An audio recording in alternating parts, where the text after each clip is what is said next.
Thank you. Before we even introduce ourselves, I'd like to ask you to close your eyes, or not close your eyes.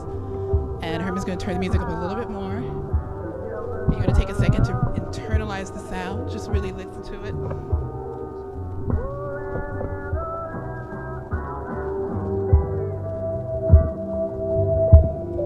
Start to really connect with the rhythm and the mood of the sound that you're hearing.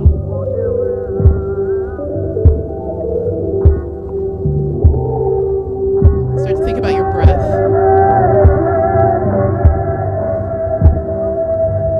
Is your breath connected to the rhythm or to the mood? The slight melody that's going on? Or is it going against that? See if you can connect it to the rhythm.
abbreviated section of our soul projects, which we will be talking about a little bit later.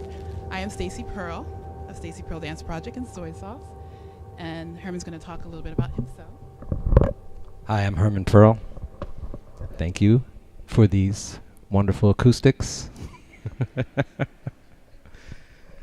I guess we're gonna keep it informal. We're not professional motivational speakers, so we're gonna kind of structure it like we would just talking to each other, and we'll probably remind each other as to what we're supposed to be talking about. So I think we're gonna sort of basically start with our early developments and kind of how we got here, and tie that into the theme of intention. I've been a musician and sound designer most of my life. Is that what we're supposed to talk about? Yes. Okay. You're good. My first instrument was a pair of beloved bongos, but the thing that I got when I was around 10 was a tape recorder, and I just quickly became obsessed with that. And I actually had a tape recorder before I ever had a guitar. And I just carried that thing with me everywhere, and I was just really totally intrigued by recording sound. And then later, of course, like most people who got into guitar, started bands, and then eventually became the recordist of every band that I was in, and then studied engineering, went out to Oregon, played in a tour called Rock Against Reagan, ended up in Portland, Oregon, then came back, started a reggae band, started Soma Mestizo with Christiana D, did a bunch of dance records with a guy in New York named MKL, and eventually, just in a roundabout way, met Staycee's boyfriend in New York. And didn't meet her because she wasn't invited to that party because the girl that I was seeing didn't particularly get along with her. Okay, anyway, so but we did talk on the phone once, and we didn't know. But then we met later. So I'll let Staycee tell briefly about her background. So hi. So I didn't really start dancing until I was 17, but I was into gymnastics and art. My parents were artists, and they were pretty open to us doing whatever we wanted to do, to almost a fault. So at 17, I discovered dance, and I just went bananas with it. And went off to college at UArts, which was not UArts back then, and studied dance there. And then I went on to Dance Theater of Harlem and the ALA school.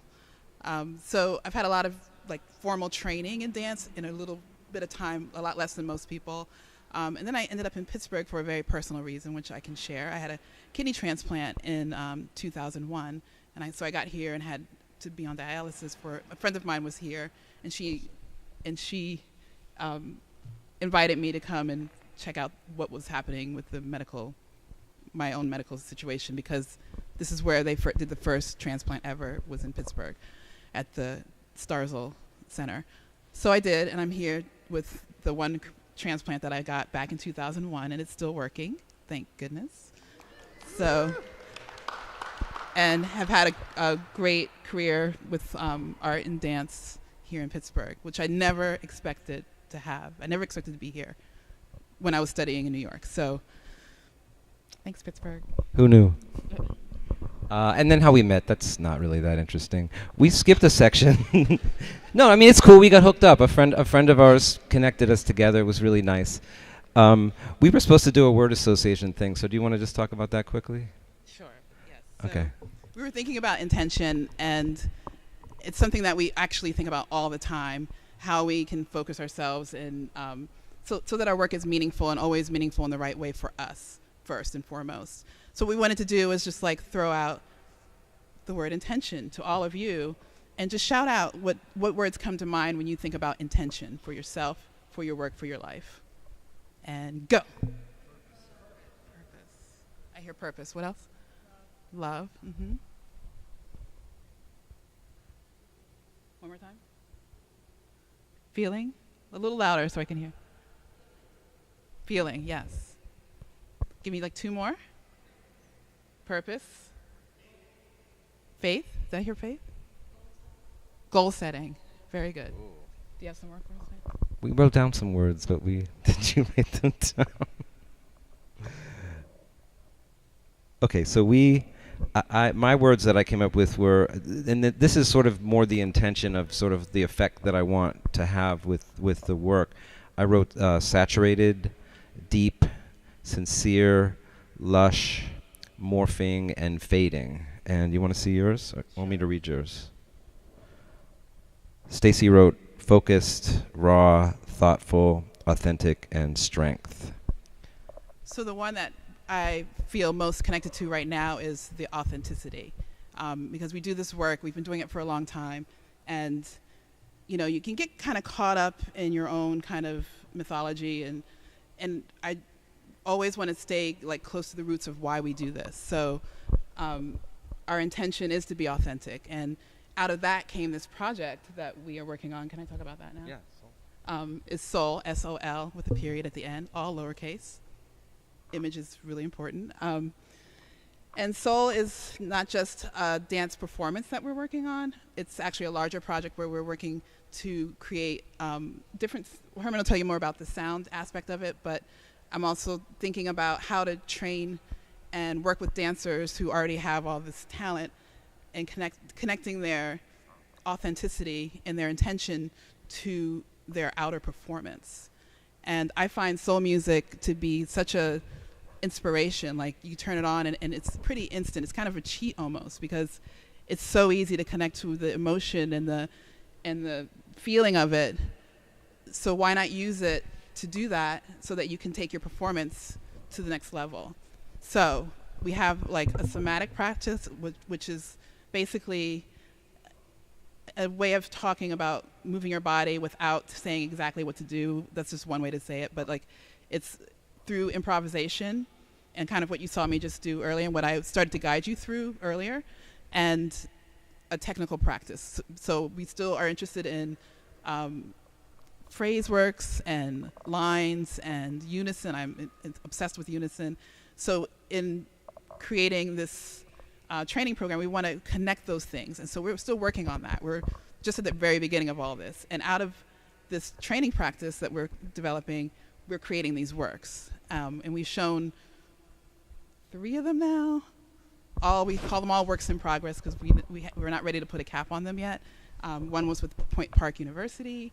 One was with our own dancers, 3 of our dancers. And then one was just last week. We spent about 6 hours putting a soul piece on Island Moving Company in Newport, Rhode Island. So we're still kind of developing how the works will eventually premiere, but we're having so much fun just like creating these works for ourselves and for other companies. And I feel like it's like a cultural exchange, especially with like Point Park and with Island Moving Company, because it's just all new to them. Like, they're used to creating movement or having someone create it for the dancers, and to have the dancers suddenly have to be somewhat responsible for how they perform that in our way with soul. It was just really interesting. It has been very interesting to see how they embrace that. Like, when they first realized, we can do this. She's not just putting this movement on my body. She's asking me to bring something out of myself. I'm not saying that we're the only ones that do that or we've created something brand new. It's just that we're using this particular technique to get to that place. So let's talk about the sound a little bit. What I use is a lot of sound people know this, but it's a software called Ableton Live, and I use these control surfaces, and then this one, which is like a mixer, and it controls all the aspects within the software, and I prepare these soul loops. So what I just did to start out with was sort of a system that I put together for our classes and for improv and for development of the work. And the goal of it is because, like Staycee said, using soul music is kind of a cheat because of the associations and the kind of instant feeling that you get from songs that you know and love. So we purposefully searched for lesser known soul tunes, starting from the late 50s up into the mid 70s, but just songs that aren't as popular, not so much Motown and stuff like that. But what I try to do is using filtering, cutting out certain frequencies, using echoes and delays and things like that to sort of fragment the sound and kind of dub it out. I come from a reggae background, and I love echoes, I love reverbs, I love the sound in this room. I would love to make a piece just for this room. So, Carnegie Museum, if you hear me, holler at us, because we'll make something amazing in this room. I think we should definitely do that.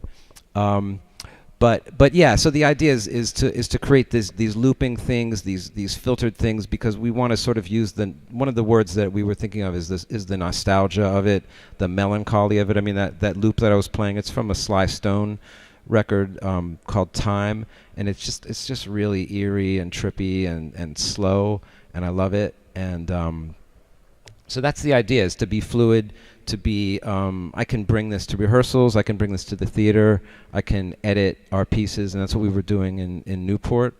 I'm not trying to keep saying the word intention, but intention. Staycee? So current work. So yeah, this isn't a TED Talk, like how slick those TED Talks are. We're just trying to keep it loose. How we doing on time? What do we got? Plenty of time. 5 minutes? 6 minutes? 8 minutes. Oh man, we got 8 minutes to kill. So babe, yes. talk to me about where you see the sound going next, or the next time we do an iteration of Soul. Well, yeah. So it was interesting because when we were in Newport, we were working with a whole new company, and was it really just 6 hours? Plus rehearsals and tech. Yeah. Newport was a really interesting experience because she went there a week before I did and worked with the company and used some things that we had done in rehearsal that I recorded, sent to her, and then she worked with it, and then she gave me back notes about how things were going to be glued together, and then I was able to do that there and have like time to do it. But basically we're looking to what do we have this, when is this coming up? We'll probably premiere in 2020. So, and the space is to be determined. But what I'd like to see happen conceptually is what I would like the audience to get from it would be just a general overall, and this is, I think, for all of our work, sense of life and beauty and love. So that's like hyper general, and that is like my life's intention. So that's why I do the work I do. That's why we do the work we do. From my perspective, anyway, I kind of pull him along in that because he's the technical end of things, as you can tell. Is that okay? Yeah. Okay. Just checking. So, but I got soul too. He does have a lot of soul. A lot of soul.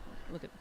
So, and it's just about sharing, basically, right? It's about sharing, and I'm feeling like the Soul project is the one that feels the easiest to share. I mean, it's very kind of open and universal. So we just want to see how we can make that how big we can make that. Does that make sense? I'm staying super broad, but I'd like to see a lot more people in the work at the end of the day. A larger piece than what we did presented in May, and just so that it's more impactful, and also collaborate with other artists along with this work. So. Yeah, I mean, one of the interesting things when we were in Newport was how many companies used string quartet music, and we were just sort of thinking, part of it is we want to always make sure that what we do is different, and we're not the first people to use this kind of music, but my goal in the sound is to make it more abstracted while still giving you the feeling. Mm-hmm. And that's the thing in the movement, because in the movement too, you see, we're going to watch a clip actually, but in the movement too, we're not doing the shang-a-lang and the mashed potato in our dance work. It's the music is 60s and 70s and 50s, but we're not using the dance language of that era, right? So should we show the clip? Yes, but I also, before we show it, I'd like to say that we also work very collaboratively with our dancers. They're beautiful artists, and they have a lot to say, and that also, I believe, helps them to feel like they have some ownership in the work, because they do. It's not just us. We have a whole team of folks that make us, and we have our Kotoko out there. Shout out to Kotoko. Woo! And Allie. Shout out to Allie. Yeah.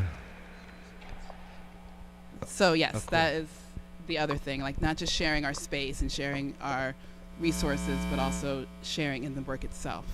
Oh, one other thing, Treble NLS. He actually was one of our apprentices at the Tough Sound Apprenticeship Program. We do it at the YMCA.